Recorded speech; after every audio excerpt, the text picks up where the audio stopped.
So yes, thank you. Thank you for all giving up your time to be here this evening. It's I get to talk about one of my favorite things in the world, and I get to learn from you too. I always learn something every single time I talk about shadow. So thank you in advance for that. And straight off the bat, somebody's already put a comment in chat with regards to accessibility. Um, so to help you kind of have a sense of how tonight's going to pan out. And if you do have any accessibility needs in relation to that, do let Izzy know. Um, I do have quite a quiet voice, so I've heard the message to speak up.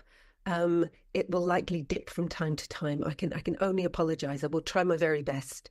And when we come out of slide screen mode, feel free to wave at me if you want me to speak up, but I will try my best. For everybody else, just to let you know that there is going to be one breakout, and there will be some use of the chat, kind of sharing some things in the chat at one point this evening. So if you have any needs in relation to that will kind of get in the way of you participating, do just let us know and we'll try and accommodate accordingly. Pen and paper handy for a couple of the activities I'm going to take you through. But I am going to be sending copies of the slides out, so please don't feel you have to kind of take copious notes, because you will be getting a copy of the slides as well as a few other bits and pieces after this call. Also getting the certificate of attendance if you stay to the end. I have to remember to tell you that. And I think that's it. So I know I'm going to miss you when I put the slides on. It's so much nicer to do this in kind of relationally with faces. However, we have got a lot to get through, so I'm going to pop the slides up just shortly. But really what I wanted to say is that shadow work has been totally transformational for me as a human, certainly as a partner, as a friend. But in terms of my practice, it's been tangibly transformational in the way that I promote my work, in the way that I price my work, and in the quality of my presence and how I show up when I'm in relationship with people. I can point to specific kind of moments of insight, little gems and pearls that I've retrieved from my shadow over the last few years that have made a fundamental difference to how I work. I've discovered things like, it's funny, I can still notice the cringe as I say it. This one's still integrating. I'm not quite there yet. But I am greedy. Still makes me cringe slightly, and you'll hear me talk a bit about the interoceptive quality of how we commune with the unconscious. And a cringe or a wince is a great way to know that you're close to shadow material. So I am greedy was quite painful, but opened up generosity. Discovering my disappointment has been profound. And has pointed me to a greater degree of satisfaction and fulfillment in my work. I was really surprised to discover that I'm a lone wolf, and getting to know that part of myself has supported me in being more vulnerable and opening up and asking for help from others. And I now have an incredible support network around me as I continue to take more risks in my work. Lazy was a good one. My other half was lazy. My God, I got caught in the projection of that one for a long time. And then when I eventually brought that one home, I started to discover the power of rest and recuperation. And I've taken more holidays in the last 2 years than the previous 12 years of self-employment. I could go on, but it's just to give you a flavour. This isn't kind of good theoretically. It's really had an impact on the way that I show up and live my life every day. So that fuels my enthusiasm for the topic, and I hope that that's infectious for you this evening as well. And good news, just play, is that it's not just true for me. So I've had the privilege of working with over 20 coaches now on a more kind of immersive deep dive into using the 4 Ps of shadow work. And the feedback from other people has been incredibly humbling for me.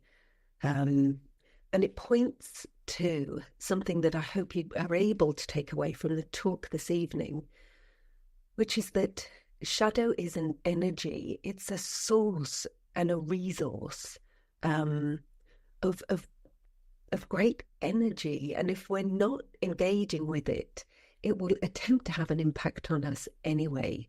But once we come into relationship with it, things can transform for other people in really powerful ways too. And as I look at this list of kind of testimonials from people and what's different for them as a consequence of integrating shadow into their coaching practice, you'll see that there's courage, intuition, able to take risks, a greater sense of trust that somehow expanded the ground from which they're working. Things get quieter, so there's more space. That beautiful kind of presence and use of self becomes decluttered when we learn how to work with the signals that might be getting in the way. So I'm delighted to kind of share this with you too, to hopefully inspire you to consider working with the four, well, it says promoted as the 4 P's of shadow work, and that's what we're here to talk about this evening. But the eagle-eyed will notice that there's a 5th that's just kind of crept its way in. So the 4 P's of shadow work are essentially, if the shadow is our unconscious, how on earth do we commune with the unconscious? We need some tips and tricks, some techniques in order to bridge the gap from what's unconscious to what's conscious. But I call it learning the language of shadow. And for me, if you've ever learned another language, you usually start with a kind of, you learn a few nouns and then maybe a few verbs, and you chuck together some rudimentary sentences, in a bid to start communicating in this new language. When it comes to shadow, that's what projection and polarity represent. They're like the nouns and verbs of learning a new language. They're a way for you to get quite granular and build up your own vocabulary of what is it that's coming through. But it's also a way to go fishing. So we can get quite hands-on. Working with projection and polarities, I think, also satisfies the left brain, that likes a bit of clarity and wants skin in the game. It doesn't want it to be too airy-fairy, wishy-washy. It's like, what are we doing here? And the way we work with projections and polarities can answer that question. There's some kind of structured techniques and things that you can do, so we can kind of get left brain involved in the process as well. And then the other 2 P's are then parts and patterns. And these are a very different experience of working with shadow. And to continue the kind of analogy of learning a language, when we get more fluent, once we've got the vocab, we can start to have conversations with people in a way that is more focused on the relationship. We can express ourselves more clearly. We can be understood and understand others. This is what parts and patterns do. They're a way for us to kind of squint and get into the poetry of communing with all that is, that's more than us. So we use our projection and polarity to build our vocab, but then parts and patterns is how we can kind of really come into relationship with shadow.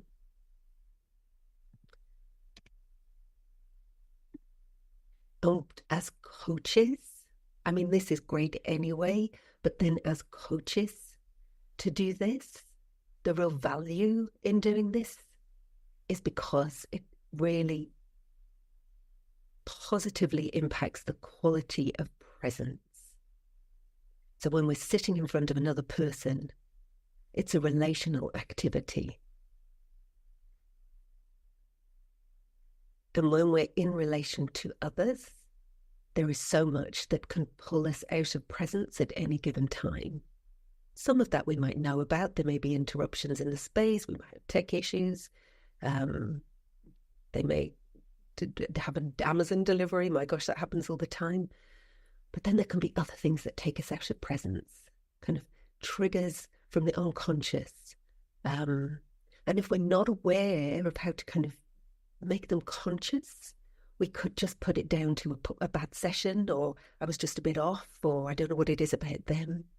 And so using the 4Ps is a way for us to get super curious about all and anything and everything that happens in a coaching session so that we can continually deepen the quality of presence that we offer to our clients.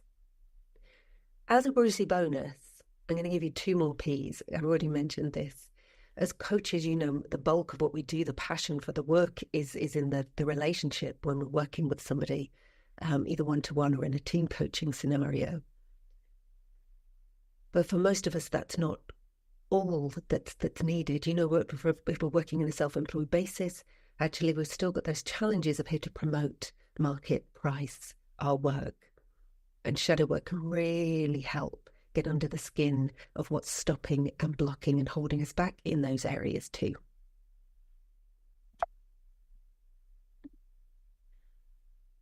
You know, why does all of this matter? So just to make the case a little more, I just think, you know, sometimes we don't stop and think about just how much we are doing in a coaching situation. It's a classic kind of swan thing, isn't it? That we're being asked to deliver on kind of certain core competencies, and everything that we're doing is either, you know, for or with the client. But there's a lot going on. Listening actively to them, but also to our own system. You know, we need to know what our baseline is so that if something shifts from baseline, that curiosity of, well, is that mine? Is there something going on for me? Is it theirs? Am I picking up on something in their system? Is it something in the dynamic between us? Is it something I share? Is it something I don't share? I hold back for later. There's all of that kind of neuroceptive, unconscious signaling going on that somebody's reading our face to know whether or not there's safety and trust in the relationship between us. So there's an awful lot at play. And if we're only ever reflecting on what we're conscious of, a kind of classic Johari window, we're limiting ourselves. So unconscious for me, I think of this woman walking across the Grand Canyon. She's got the right tool for the job. And for me as a coach, understanding the unconscious and the impact that it's having on us is like having the correct tool for the job. It sharpens our reflections. It gives us additional data sources.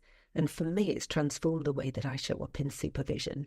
I arrive into supervision now going, there's a thing. What's this? And we can kind of get to the heart of things much more quickly. So that for me is just a taste of why I think understanding shadow, building it into our reflective toolkit is so important for us as coaches. It should be clear by now, but let me make it super clear just in case it isn't. This isn't about a set of techniques for you to do at the client. It's not that way round. This is about self as instrument. It's about saying, let me get more and more and more curious about myself. And then that is my offer to the client. Us first, client second. Okay, so before we look at a definition of shadow, and I must have used the word 1,000 times when we need to have a shared understanding of what that word actually is. But I just wanted to drop this in. I love this quote. And when I read it back and was looking at it through the lens of us as coaches, it struck me that there's an invitation here to meet the shadow with qualities like imagination, curiosity, instinct, humility, and trust. And as I looked at those, I thought, well, gosh, aren't they the qualities that make up our coaching stance? You know, we come into a coaching relationship, open and receptive to explore the other person's world. We bring our imagination and our curiosity, our instinct, humility, and trust. So if we're already skilled at using those qualities, then I thought, well, look, you're pretty set up for bringing those same qualities to dance with shadow. And I guess I wanted to drop that in at that point. And I wonder if any of you are a little surprised maybe by the tone with which I'm talking about shadow. Maybe you've picked up on the fact that there's some warmth or some affection for shadow. Here it is as a resource, something that can transform positively, transform in the way that I've described. And I wonder when you saw the talk advertised, whether that chimed with the version of shadow that you had in your head. And I wonder if you think about that now, think about, okay, what do I understand shadow to be? You just take a second to think about kind of words or images that come to mind for you. Shadow, somebody's shadow. And I think for many people,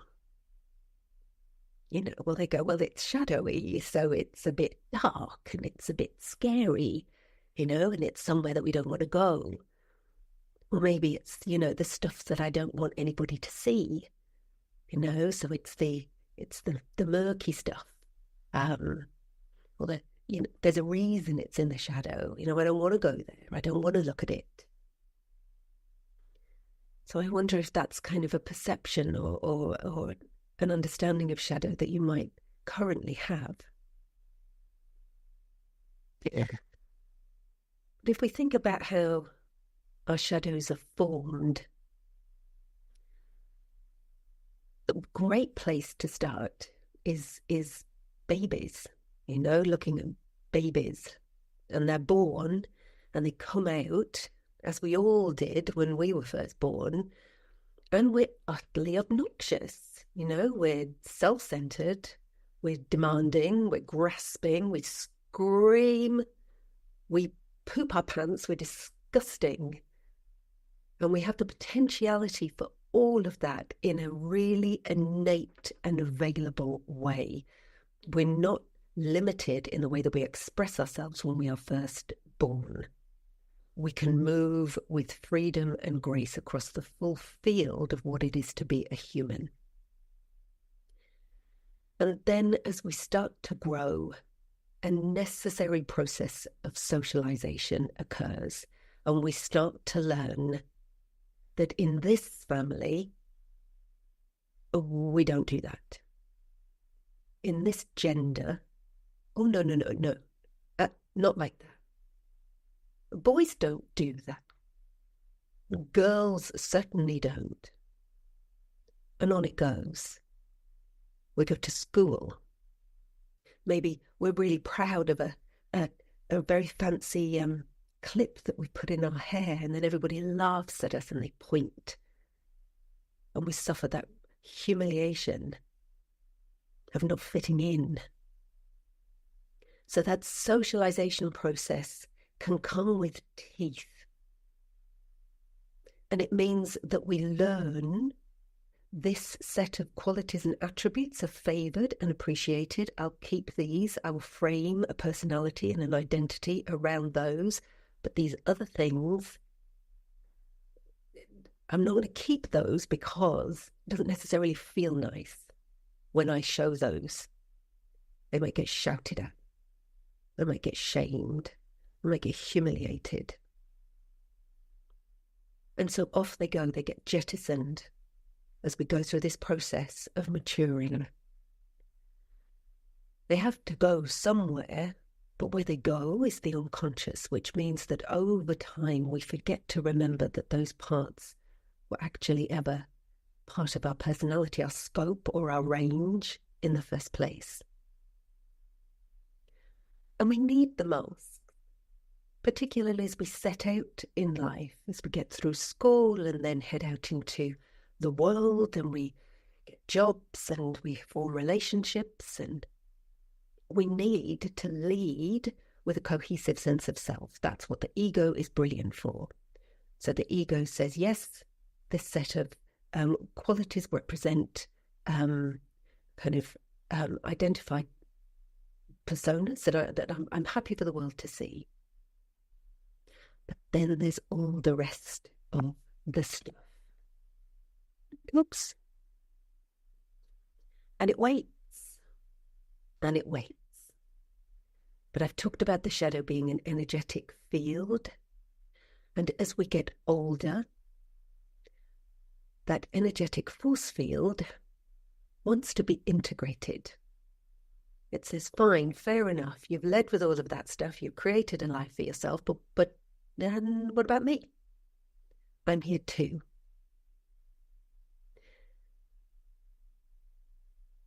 This happens because we're biological beings, and, the homeostatic principle of balance applies to us just as it does to all other things in nature. So there's an imperative for us to come into balance. So it will come looking for you. And you may well already have had an experience of this happening. If the mask has ever fallen, if you've ever done so, if you ever found yourself in a position where you say, oh, don't know what came over me. That's not like me at all. I was such a calm person, and maybe you flipped your lid at somebody. That's just not like me at all. That might be an example. A little shadow hijack in the moment, a surge of energy from the shadow. The mask drops, and there you are. And it's so shocking to ego that we tend to then double down. We fling it back into the shadow, and we just turn the dial up on whatever it is that we're more comfortable with people seeing. Give you an example. I haven't entirely unreasonable and as yet understood intolerance for dithering. I would come close to killing in supermarkets if people are dithering in front of me.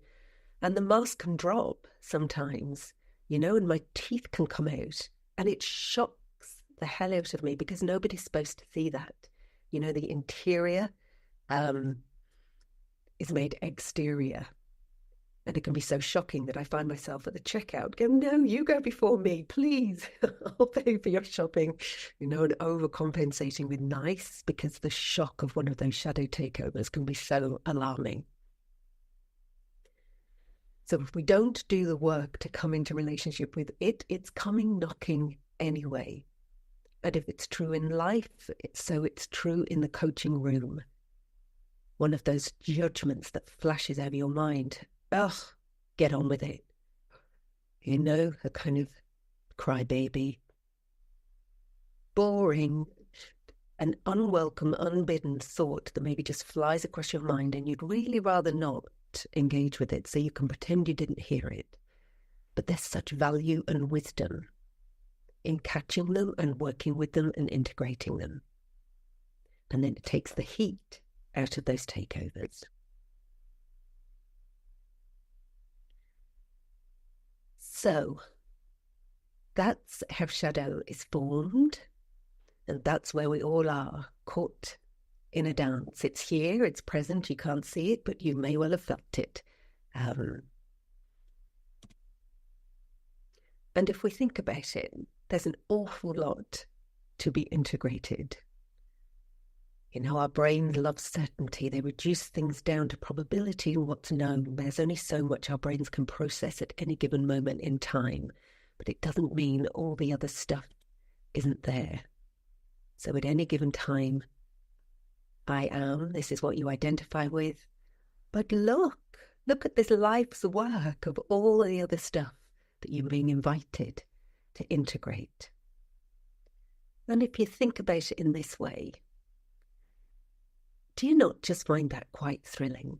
We're in this line of work because, at some level we champion growth.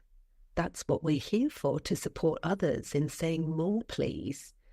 More peace, more satisfaction, more joy, more self-awareness, more self-compassion, whatever it is.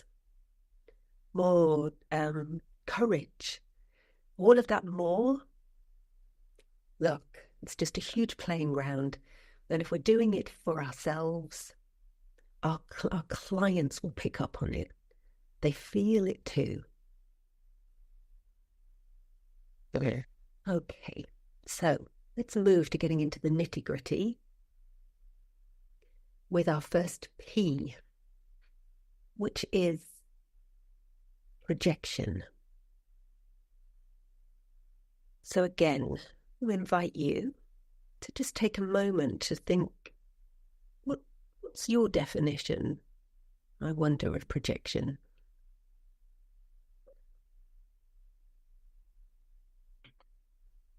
Maybe one of those words that we think we know, it's kind of bandied about. Wonder, what do you think it means? It's it's that. It's absolutely that. And the thing that I would add is that, yeah, it's kind of it's unresolved in me, and I'm flinging it onto somebody else. Absolutely that. The key thing is it's an unconscious behavior. So we don't know we're doing it, but by God, we might know when we're doing it. So it's not necessarily something we choose to do. But it feels really kind of juicy when we're doing it. There's something incredibly satisfying that there's this thing, it's so distasteful to me. It's so distasteful to me that I'm not even identifying it as part of me.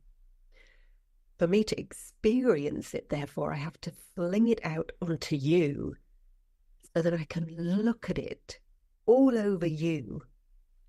And then I can enjoy, back to the kind of ego loving certainty, I can be really certain that you're so awful. And my God, that's a satisfying place to be. We get to be really judgmental, really self-righteous, and so above it. I'm so much better than you are. Look at you. Look at you, so lazy. I, on the other hand, I'm always, so productive. So you get a sense of how satisfying, tasty, and juicy projection is. And I say that because it can be hard to give it up. But it's Debbie Ford, I think, in her book, who says that whenever we're pointing the finger at somebody else, we should remember that there are 3 fingers that are pointing back at ourselves. So the projection is always our own. Okay. And we can feel, because it's unconscious, we can think that it's a kind of a reactive thing.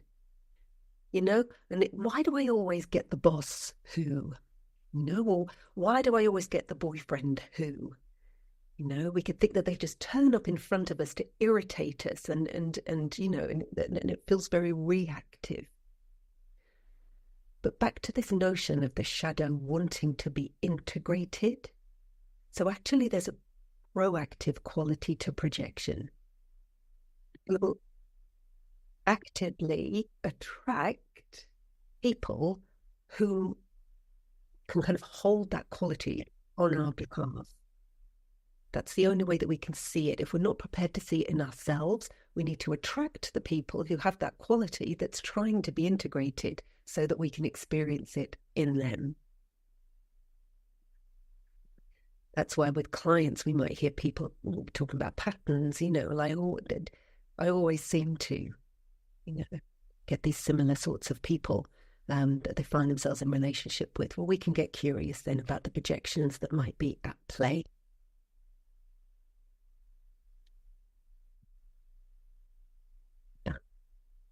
My bad.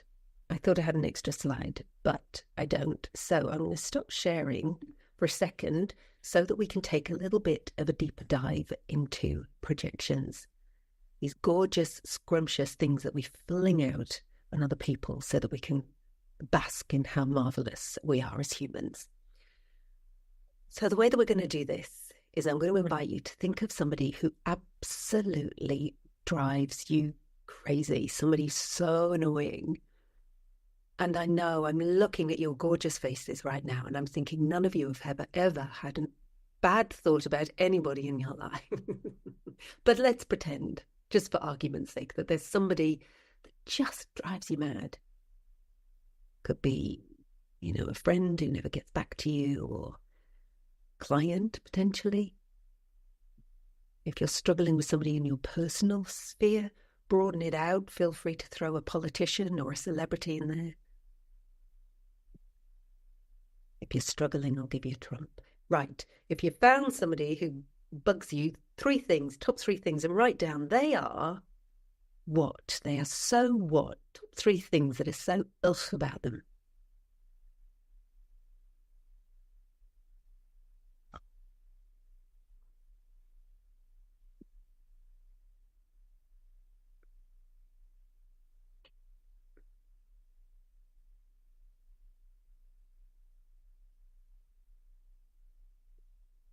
When you've got your three things, I'm then going to invite you, if you are willing, and Izzy, this is where we'll open the chat, to just put your three things in the chat.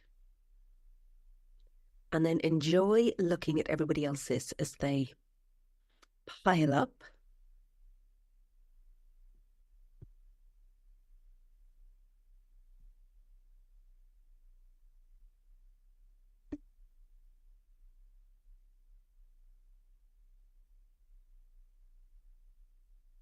Oh, we're off to a good start. Stubborn, close-minded, petty, narcissistic, selfish.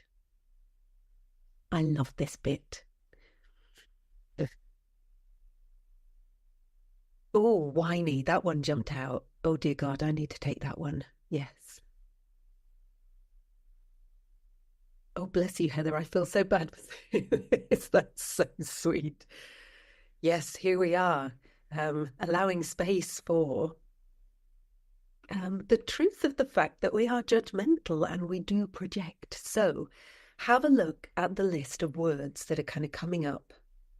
And what I want you to think about, are they all absolutely 100% the same level of annoying to you? Or do some of them register as more annoying than others?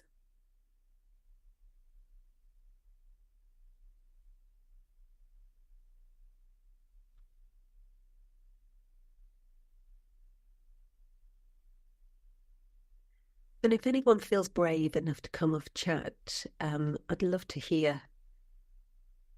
Yeah, are they all absolutely identically the same in terms of how much they bother you? Perfect, really perfect. We're talking about energy. Some of them bounce, some of them are sharp, and this relationship with self-compassion. And the point with projection, as we've described, is not all of these will necessarily have the same impact on you, because for some of you, some of these qualities won't be in shadow. If they're not in shadow, they're available to you. They're not going to hit with the same charge, and they're not going to be something that you need to project out in order to experience them. For others of us, yeah, that one for me, it has charge because it has charge in the other, because I can't bear it and I can't allow it in me. So this is the indicator. So these little signals, the discomfort or the slight squirm or this is your Scooby sense. This is your really helpful coaching Scooby sense at play here for the ones that really jump out. Maybe some shadow material that have work for you. So the way to do this, listening out for your Scooby senses as you do it, where you wrote down they are, I'm going to invite you to cross that out and write I am. Go on, I dare you. I am I see squirms. I see a little grimace. I am those three words. They're your projections. So let's just try them on. I love watching people's faces at this point. You what? And is it true? Can you find a nub of truth? Not the whole truth. What if we don't try wearing them? Yep. Not tonight, not that, not though. What? Absolutely.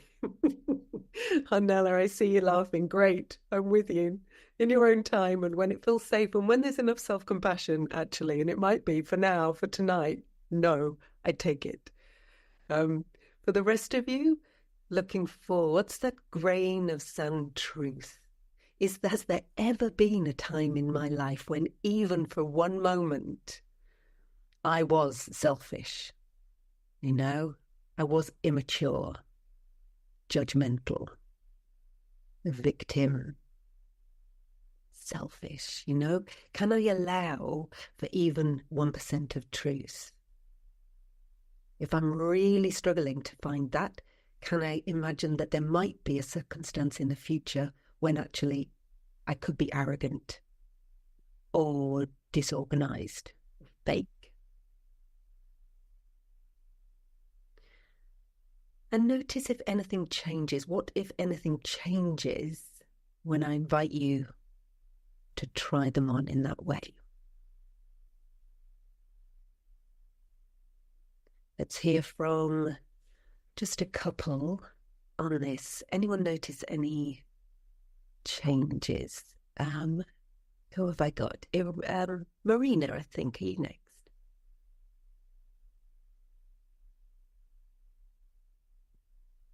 Ah, that may have been from before. Irina.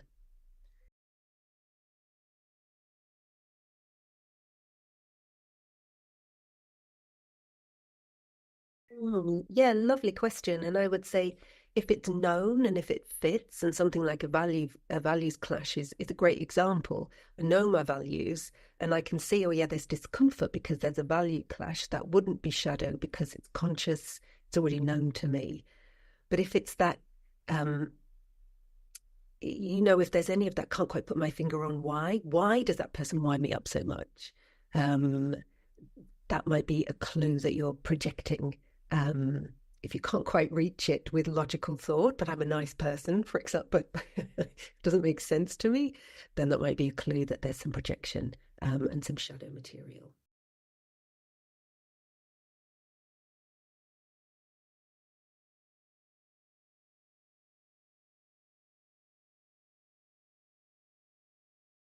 I I get wildly curious about everything. Like my dog has opened up projection to me. People, when I'm in the shop, have opened up projection to me.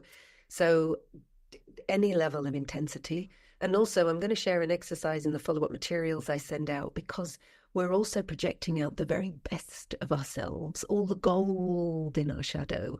So if we think of people that we really admire, people that we put on a pedestal, wow, they're so bold, they're so free. Those projections are also really valuable to chase down as well. So I've got a follow-up thing that helps with those kind of golden shadow projections. So it's not all the dark stuff. And even with the dark stuff, it's really good stuff when you know how to play with it properly. I'm aware of time. I'll take one more on this and then I want to move us on to polarities. So I'm so sorry that we can't get to everybody, but Philippa, I think you were next. Oh, that made my heart smile. Thank you. That was so beautifully expressed. I really loved that. And I think you're right. When we're projecting, it's so reductive. It doesn't have any subtlety or nuance. It gets thrown out in order that we can enjoy how revolting they wear it. When we bring it closer and try it on, what tends to happen is that we get closer to the nuance. I love you when we get into the humanity of it, and actually when we kind of own it and start to integrate it, we can see there's complexity there. Um, there's kind of interrelationship of different qualities and parts actually. Um, um, And as you say, then we can start to have more compassion for ourselves and compassion for the other. And all of these qualities that get flung out will have a gift in them. But we're going to come on to that when we look at polarities, just to deepen this a little more. This is where I wish we were on the call for 3 hours, not an hour and a half. But shall we move on? Thank you for playing with projections. Let's now move on to our next P, which is polarity. Okay, so polarities, as I say, are just another really kind of easy and accessible way to go hunting for shadow material. You know, projections is this one way that we can see what we're flinging out onto the other. And polarities sit on the kind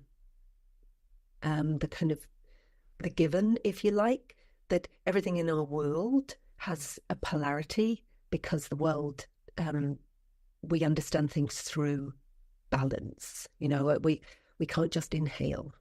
We know breathing through inhale and exhale. You know, we know temperature through hot and cold. We can't just have, well, potentially we might have a very evocative presence, but what more becomes available when we dial up our provocative presence? So as coaches, I think there's just a wealth, and this has been transformational for me. You know, if I am only, what am I not? So if I'm living a wonky seesaw, I can get really, really curious if this is above the ground, if this part of the seesaw is kind of visible. Well, it's connected to something else. What's the other end of the spectrum? What might be hiding in my shadow? And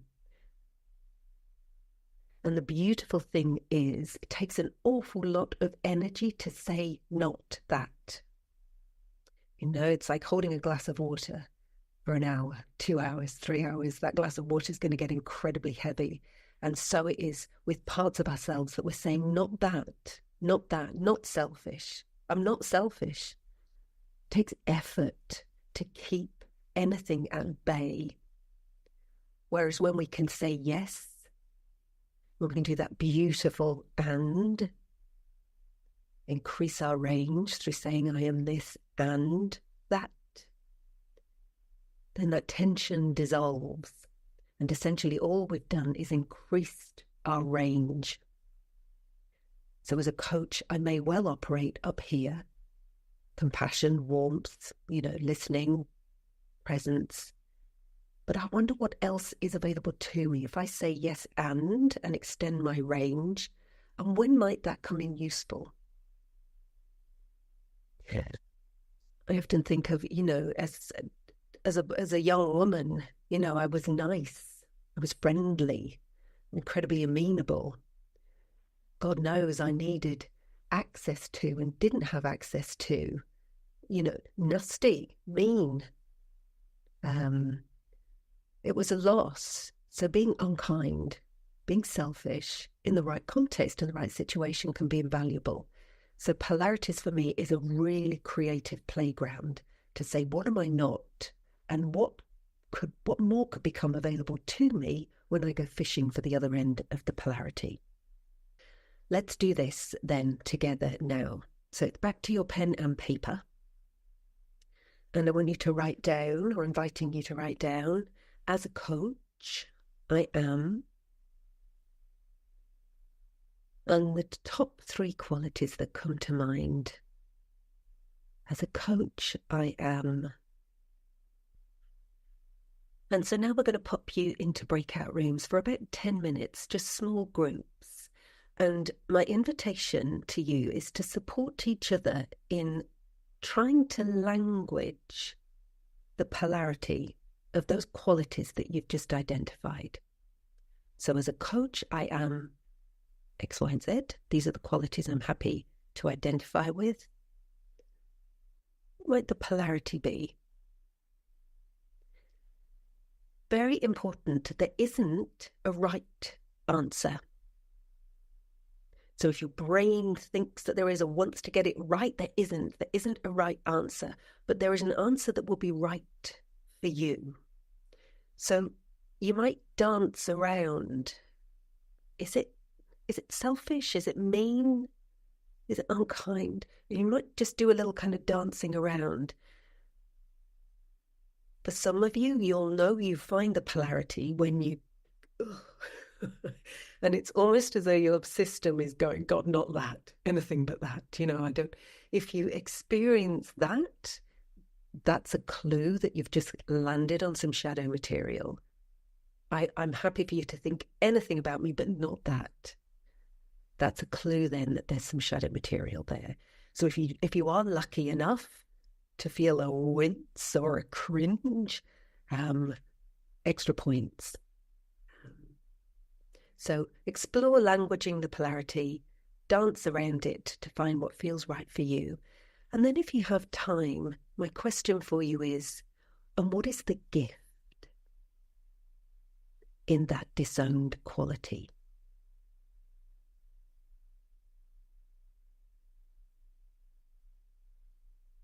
You have 10 minutes on the clock.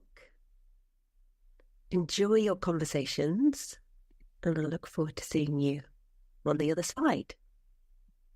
Oh, I saw some laughter. Good. Any tears? Not so far. Smiles. Excellent.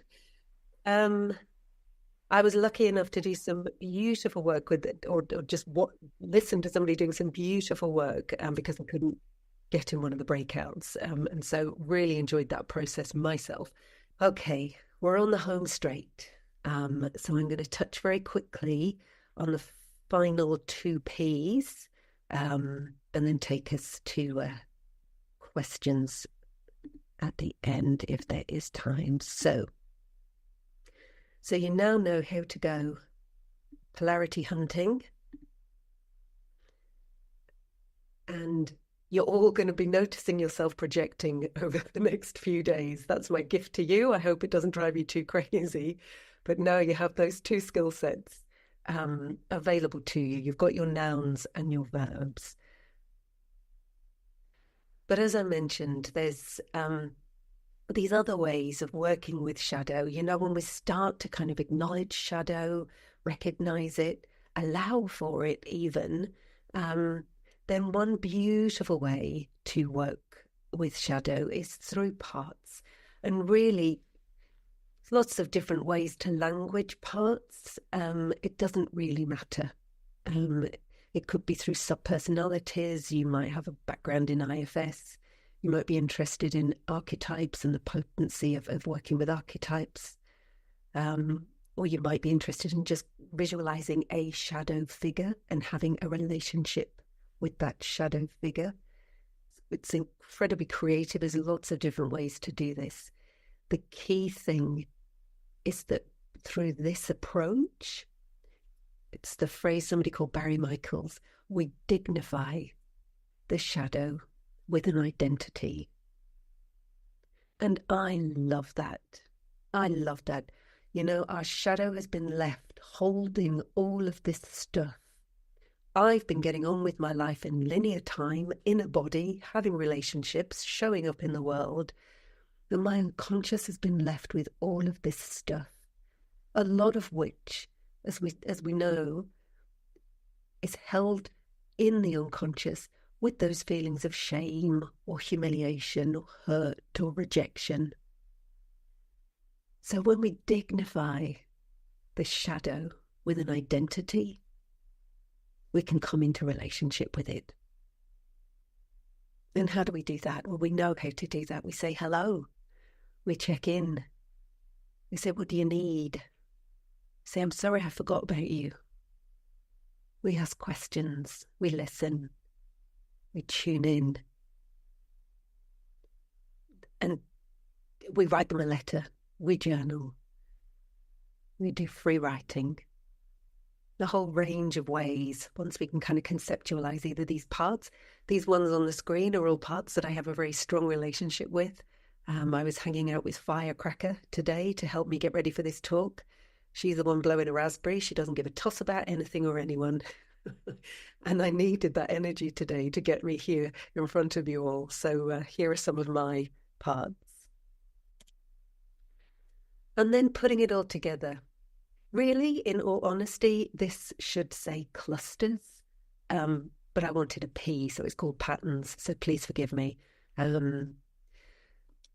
When you start to language your own shadows through projection and polarities, when you get to know different parts of yourself through subpersonalities or archetype work, what you'll then find is there are different elements that will show up all the time, depending on what it is you're exploring. So if there's a client who's always letting you down at the last minute and you're annoyed, you might map out what's going on in that annoyance. You know, if your partner said they would load the dishwasher and they didn't, and so you start harumphing, or maybe you take on the martyr role and do it yourself. If you break down what's going on in that energetic performance, then you'll start to notice some frequent flyers. For me, my frequent flyers are your victim usually shows up, stupid shows up, really strong critic. And then from identifying those frequent flyers, it gets me ever closer to the kind of the core wounds that are sitting underneath, that are harder to get to. But when I've worked on those core wounds, that's when the real transformation and alleviation has happened for me. And I've been able to welcome in kind of an extraordinary amount of authority actually into my life that just wasn't available to me before.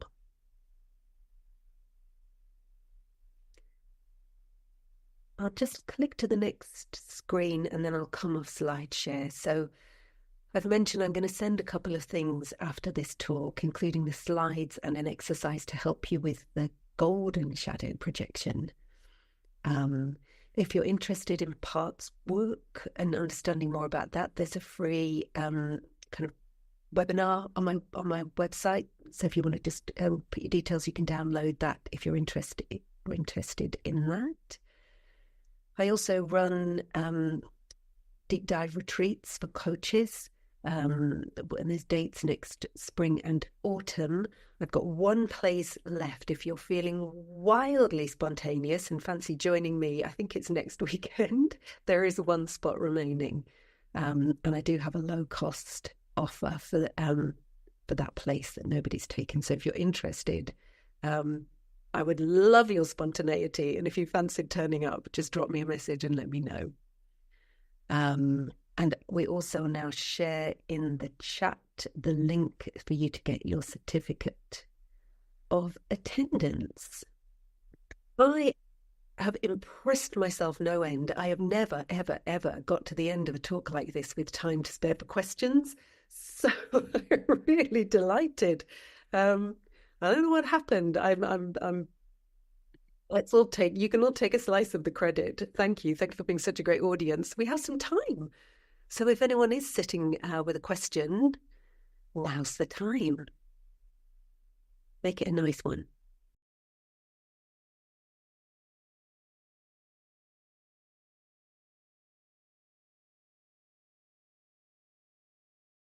Yeah, fun at its heart, it's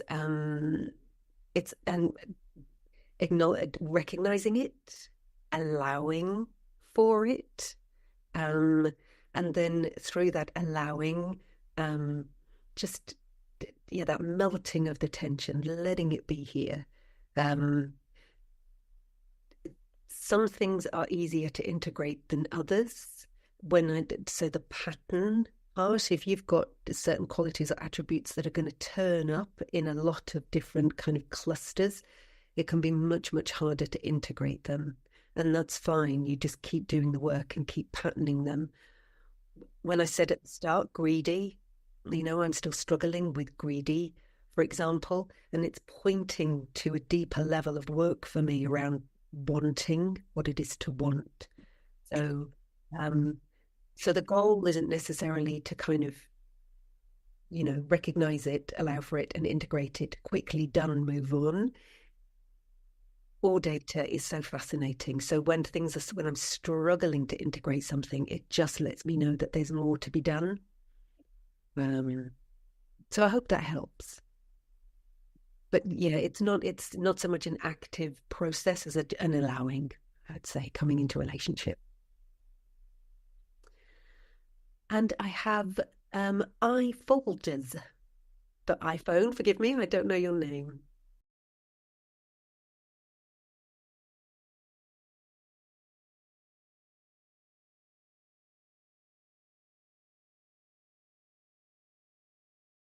Yeah, beautiful. Absolutely.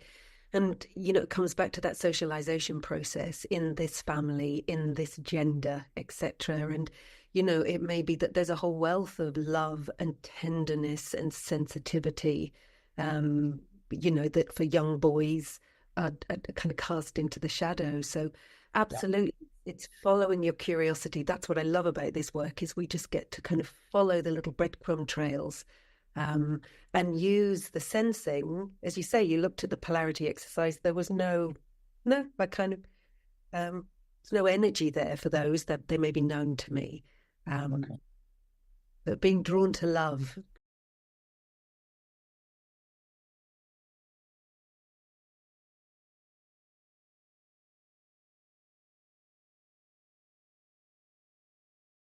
if you were happy to tell me, it might not be shadow material. If you were kind of appalled at yourself, that's the clue, the extent to which you'd be willing to say, I went to the supermarket today and I was judgmental. I thought these thoughts. If there's any sort of shame or turning away from, um, then that's a clue. That, and for me, I use that expression, there's a flag in the sand, and I would dig. If you didn't want to tell me, if you're happy to tell me, it probably isn't shadow material. Okay, Marco, super quick question. Well,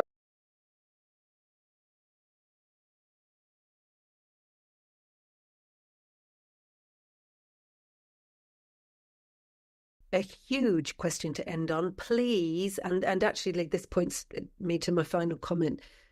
If you're left with anything, Marco, just email me or message me on LinkedIn. I would love to hear from you. I'm always happy to follow up with a one-to-one conversation. And genuinely, for anybody, anything emerges or comes up for you over the next couple of days, I love talking about this stuff. So please feel free to reach out to me with those contact details that are on the slides. Thank you so much for your attention, your participation. It's been an absolute joy to spend time with you. So I appreciate you. Thank you very much indeed.